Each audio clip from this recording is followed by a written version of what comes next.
And I think we should take the opportunity to have as long as we can with him. He's on the telephone right now. Good morning, Paul. Morning, Matt. How are you? Great to speak to you. I'm buzzing as ever. I can't wait for the weekend. But how are things down in Ditchit at the moment? Yeah, very wet, but it's fine, thank you. Now, everyone now has gone tweeting mad as far as you're concerned because you have really embraced modern technology. We've got all sorts of reports on there of what's been going on this morning. But can you just let us know for those of us who haven't been tweeting?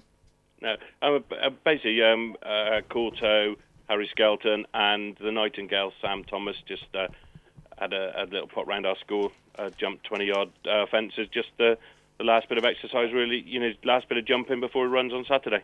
So will those two not jump another fence before Saturday, or will they have another pop? No, that's all they needed to do, stretch their legs and just part their exercise, really. So it was a routine. We always do that a couple of 3 days before he runs, and I think Dan's going to... his video there, he's going to put that out later on. But no, he jumped well and he's in good order. And that you can see that on the website, your website later, can you? Yeah. Fantastic. It really is a good website, the Nicholls website, so we can see all that later and see how they get on. Obviously, the two horses are pleasing you. They go there on Saturday. Let's start with the champion Kauto. I mean, a lot of pressure on him, of course, the horse, although he doesn't know it, trying to win 5 consecutive. What about you, Paul? I mean, you might end up the only trainer in the history of jumps racing who wins 5 consecutive King Georges. What pressure does that put on you at all? Well, I'm looking forward to it, actually. Obviously, we've been incredibly lucky with Kauto winning, the 4, and Seymour Business. Obviously, he won 2 as well, and he was a great horse. It's been a lucky race for us, but we've just been concentrating on getting him in really good shape for the weekend and looking forward to the race. Yeah, I mean, joking apart, I mean what I just said, because it's hard to believe that another horse could win 5 in a row. I mean, it would be an extraordinary horse, and you would probably take a French bred starting earlier like Kauto to get the job done. And I still, with him, Paul, I always go back to that race in the West Country where he picked up that injury. I mean, that injury may be the reason we're seeing so much of him now. Well, a couple of times he's had to miss a little bit of work. Well, I think he had 8 or 9 months off then. I always said it was the best thing ever happened to him, that we gave him a bit of time, but I don't know, he's just been remarkable how he stayed sound and kept his enthusiasm for the game. We're expecting lots of rain. Everyone seems to be in agreement that that's good news for him, although I've never considered him a sort of slogger as such, but everyone seems quite happy by that prospect. Well, he doesn't. I suppose it's an advantage for him and a disadvantage for some of the others that really do need good ground. Yeah, he probably is better on good ground, but, he does act on the soft. It was bordering on heavy at Down Raw when he ran the other day. And, he obviously likes the track, so it won't be a problem for him. So all systems go. And I suppose the other key question is, he is 11. We know there are various things in horses that do change as they get older, and it may be more mental as much as anything than physical. Is there anything about him at all that suggests to you that he's getting on, so to speak? No, not at all. That's the incredible thing with him. If you'd have seen him this morning schooling, how fresh and well he was, and when he worked on Saturday, he worked with a Nightingale, and Clifford, who rides him every day and always has done, just said he feels as good as he's ever felt. And certainly to look at him, you think that. So, at the moment, there's been no signs of it. So it's all systems go. Got to just quickly ask you about AP. I mean, 1 or 2 people have said he's the right jockey. Seems ridiculous when you think of how many championships he's won. And he is a bit of a sort of big bucks ride, I sometimes think, Kauto Star. But obviously you're happy with the champ? Who wouldn't be? It just makes me laugh when you hear comments like you've just said that 1 or 2 people question him. He's a supreme champion, and he's been down and sat on him, but no problem whatsoever. Okay. We must mention the Nightingale, who has come in for significant support. 1 or 2 people clearly looking for each way value in the race. A few days ago, he was 40-1. We always sort of talk about why trainers become champions, and in many ways, the fact he's in this race is part of the reason you are champion trainer, thinking outside of the box, because he wouldn't have run originally, would he? Yeah, he probably would have run originally, right. But we the ground would on Boxing Day would have probably been a bit quick for him. But as Graham and I decided that if we confirmed him at the 5-day stage to run overnight, if it had been off, which it was, and it was sort of 3 weeks down the line, it was either at Sandown or as it is here, and it was very soft, that would have been an advantage for him. So, it's worked out right for him in respect of the ground. Obviously, he's got to improve enormously on what he's done, but he is quite a progressive young horse. I mean, if someone said to you, the Nightingale or Kauto Star in the King George, I mean, I can't even begin to sort of compare the two. I mean, it just seems madness, but people are backing him, Paul. Well, each way, I suppose. They've been looking for a bit of each way value and for someone that will go in the ground. If Kauto wasn't in the race, I would really fancy him strongly. He ran really well at Down Royal. Loves going right-handed. He could run into the frame if he improves. I mean, if the handicap is right, I think he's got a mark of 106, high 160s. If the handicap is right, he's got a chance of being placed. So Paul Nicholls 1-2 isn't out of the question, is what you're saying. We're not thinking about that. We're just, we want to get there and win the race if we can. Well, Craig's emailed in. It's an email for me, but it's much better that I ask you, actually. It says, hi, Matt. Apart from Kauto Star, who do you think are the real challengers this Saturday? I mean, Paul, of the others, is there any horse in there that you're afraid of? I know you won't want to be rude to the others, but is there any that you're thinking, oh, I wish that wasn't there? Well, it's a grade one, so, they're all good horses. And as we've said before, if it had been on Boxing Day when the ground was good, it would have probably been a different race. And I thought Planet Sound and Riverside Theatre had a great chance then. Now the ground is as it is. It's changed it a little bit. And, they're saying it's a bit of a disadvantage. Obviously, Long Run is a decent horse. He's run on the ground plenty in France and won the Feltham last year, so acts on the track.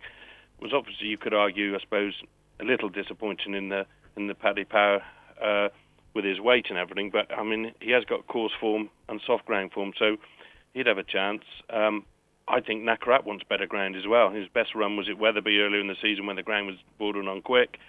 So the ground is a big issue on the weekend, I suppose.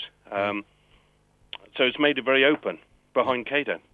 And just coming back to the race as a whole, terrific it's been put on by Hills and rearranged, and it's obviously taken a bit of work to do that. 5 King Georges, we all know how difficult it is just to get a horse to a race that you pinpoint. To win this race 5 years in a row, if he managed to do it, would it be fair to say that would be your greatest training performance to date, would you say? No, I'm not sure about that. I mean, I've been very lucky to have the horse, and I think it'd be a great achievement for the horse to win 5, let anybody else. And I'm in a privileged position to have him, really, as much as anything. And if I didn't have the horse, I wouldn't be in the situation I'm in, going for 5 with him. So it's really down to Kauto alone. Well, we wish you well at the weekend. William Hill Christmas Hurdle. You've got Escort Men in there, which is a horse I suppose could create a slight surprise if he was good enough. I can't work him out at the moment, Paul. I don't know if he's good or not. I mean, he fell and then he won, and then he was disappointing at Aintree and then he won. How good is he? What he will be is a nice chaser next season. Right. He'll love soft ground. Boxing Day would have been too quick for him. Now the ground as it is, it will be a help to him. He's got to improve enormously on all known form, but he's not without an outside chance. But the best of him will be jumping fences in the autumn. Okay. So we're really thinking Arkle for next season rather than. He'll probably want further next season, but right. That's a long way off. Okay. So, but he's on his day. He's clearly got a bit of ability. Yeah, he's very well. He goes well fresh. He won the Dovecot Hurdle last year at Kempton. Won very impressively on very soft ground. So that's an advantage. But I mean, that wasn't against horses he's going to be running against Saturday. Got champion hurdle winner Khyber King, overturned. They're smart horses. He's got to improve. Okay, well, that's just looking at some. Can we just have a quick chat about one or two big names? Masterminded. What's the latest on him? How is he? Yeah, he's in good form. He goes to Ascot a week Saturday for the Victor Chandler. Very happy with him. I mean, it's that breathing operation. I mean, is it fair to say, Paul, you were a bit iffy whether he would ever come back to his best, and clearly he has. Well, he has. I think, having had that breathing operation made a big difference to him. It just gave him a bit more confidence, and he's been impressive in his 2 runs. So hopefully he'll continue like that. And as I said, he's off to Ascot. Yeah, I mean, on a going day, when he's had those brilliant days, for me, he's been more impressive than Badsworth Boy for me ever was. I mean, when he's absolutely at a peak, he's just about the most electric 2-miler I've ever seen, I think. Yeah, I think you're right. And, good. Signs have been good this season at home and, his 2 runs. So, yeah, I hope he's somewhere near his best. I mean, Big Bucks, it's not really worth talking about, is it? Because he's just going to win everything he runs in. But how is he? He's fine. He's having a little holiday. He's not going to run till Cheltenham now, so he's just ticking over, doing 1 canter a day. We won't step his work up for a little while.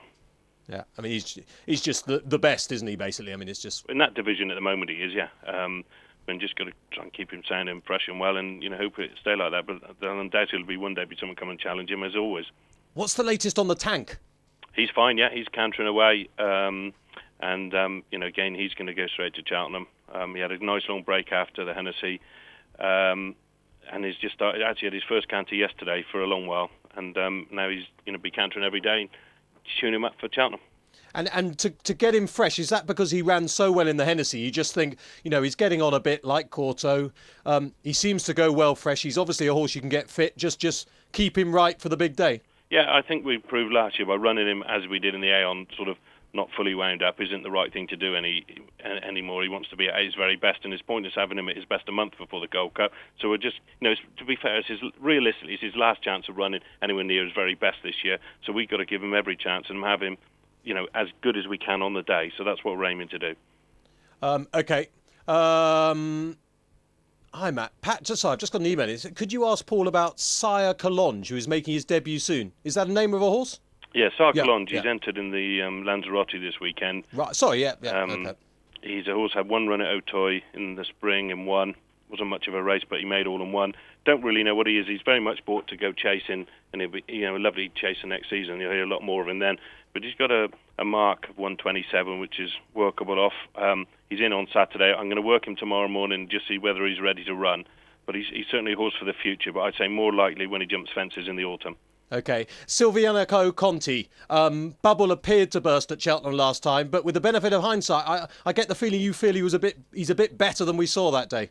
I'm not sure his bubble burst last time. He was actually a career best. He just, started off winning a novice hurdle at Bangor in September, and then, won the Persian War, then the Ascot Hurdle, and ran an absolute blinder, giving weight, at Cheltenham in the Beulah. Not sure where we're going to go. He's had a little break.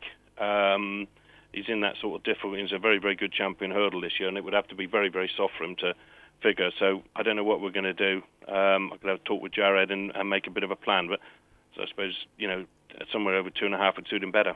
Yeah. Paul, just on the champion hurdle picture, what do you make of all the trials you've seen? I mean, Hurricane Fly and all those horses. If you could train any champion hurdle horse in the market at the moment, which one would you like? A horse I like is Donald McCain's horse, Overturn. Right, really? Overturn? Sorry, not... Peddler's Cross? Peddler's Cross, yeah, right. Peddler's Cross. I always liked him. He's a national huntbred horse. He's by Oscar. He's done very well. He's tough. And, I just like the horse. But I still think come March, you'll be looking at last year's winner again.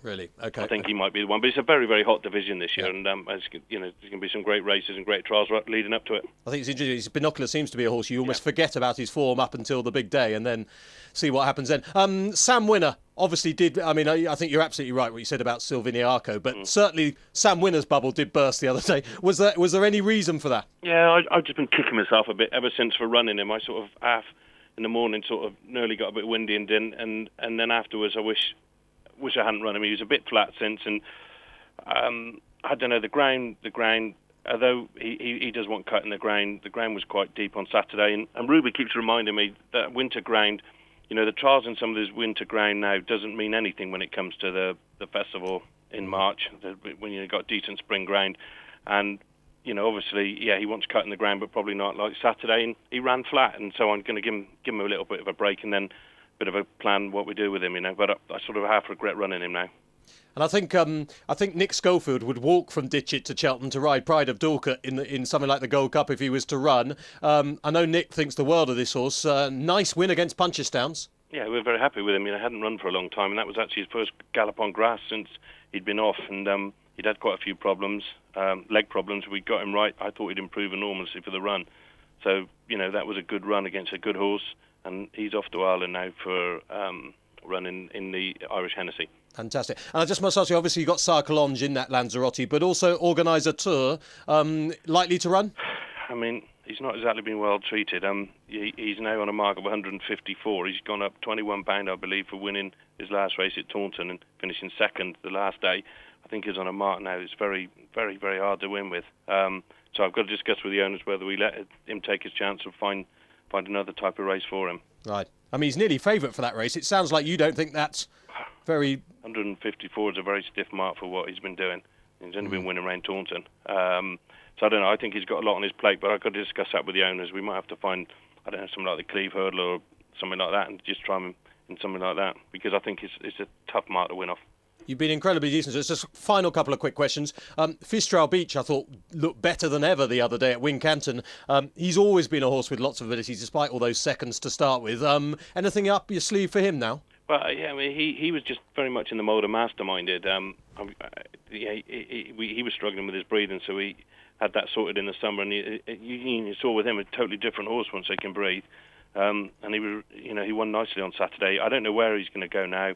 I put him in the Great Yorkshire Chase, and there's races like the Racing Post Chase was mentioned, but he showed a lot of speed on Saturday, and I'm not quite sure whether 3 miles will be his trip, so I've got to just give that a bit of thought and come up with something to run him in, but nothing planned at the moment.